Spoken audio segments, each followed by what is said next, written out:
Hello, everyone, and welcome back to 5 in 5, where Complete Discovery Source teams up with Relativity to solve real-world challenges across matters, workflows, and regions.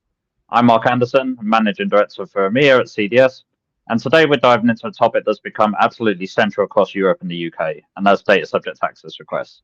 Joining me is Clare Longworth, LDI Education Architect at Relativity. Claire, it's great to have you. And lovely to be here, Mark. Great. Claire, DSARs seem to be everywhere at the moment. We've seen a real uptick in them.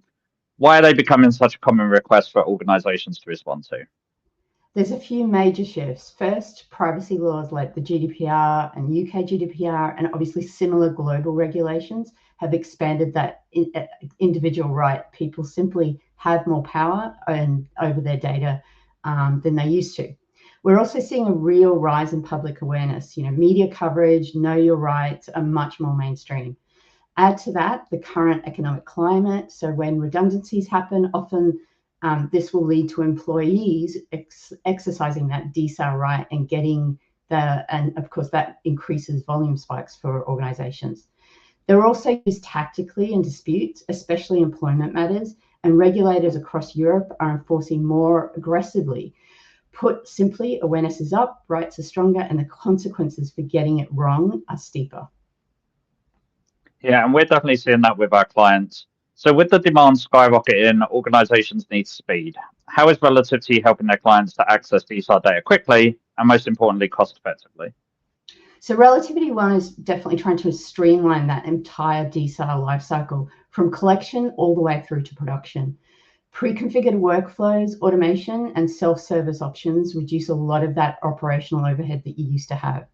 Generative AI through our Air suite, especially like Air for a Review, speeds up the whole identification of personal data dramatically, while automation, the stuff that's always been in Relativity, deduplication, analytics, keyword filtering, help to shrink that data size down before we even start to really get into a review. The goal is that faster access to the right information, reducing that manual work and lowering costs to deliver without sacrificing the defensibility. That's great. And, one of the things we hear about a lot with the review is how messy modern communication data can be. So how is Relativity tackling non-standard communication data types like Teams and Slack data? Yeah, so this has come a long way, and I'm sure you're used to the days where we had to review spreadsheets in order to get that message data out there. So we put a lot of effort into Teams and Slack data, converting it into a Relativity short messaging format. So reviewers get that near native feel, just like you would with an email. With Microsoft Teams, we also support the per-view integration, making the ingestion process more seamless. We preserve those key elements, so the redactions, the edits, the attachments, where people have left or deleted messages as well. So you can see that all. And of course, because audio and video content is becoming more prevalent, it's something that you can now review directly within the platform without hopping between multiple applications. It keeps the process significantly cleaner and more efficient. That's great. So we spoke briefly about getting data into the system, and now we'll touch on review of that data, specifically generative AI.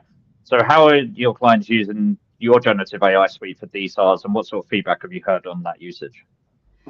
So AI is just becoming a really powerful accelerant, just like it is everywhere else in DSARs.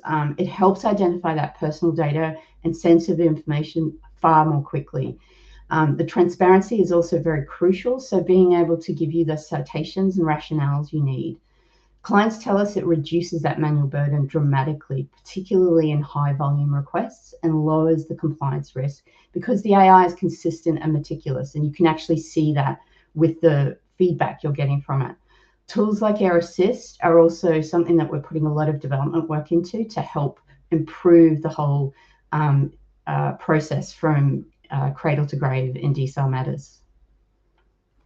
Yeah, and the clients that have used Air for, our DSARs, they've loved it and it's saved them so much time and cost. So it's been a great tool to have. But finally, the redaction element is often the slowest and most painful part of DSARs, and if outsourced, most expensive. How are clients using Redact, and what's ahead for that product? Yeah, so Redact is one of those tools that has become indispensable for many organizations. It automates that whole redaction of PII across PDFs, spreadsheets, and images, using rules, templates, and regex. That means bulk redactions done accurately and at scale. It's fully integrated with review workflows, so reviewers can move from identification to redaction to production really smoothly.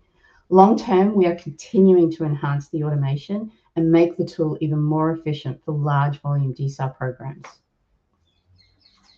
Great, Claire. Brilliant insights as always. So thank you for joining us. DSARs across EMEA aren't slowing down, but with Relativity's capabilities and the right implementation strategy from a partner such as CDS, organizations can respond quickly, defensively, and at scale. So everyone watching, thanks for joining us. If you follow this series, you know we're continuing to explore where Relativity's innovations and CDS's expertise can come together to solve the toughest e-discovery and compliance challenges. And we'll see you in the next episode of 5 in 5.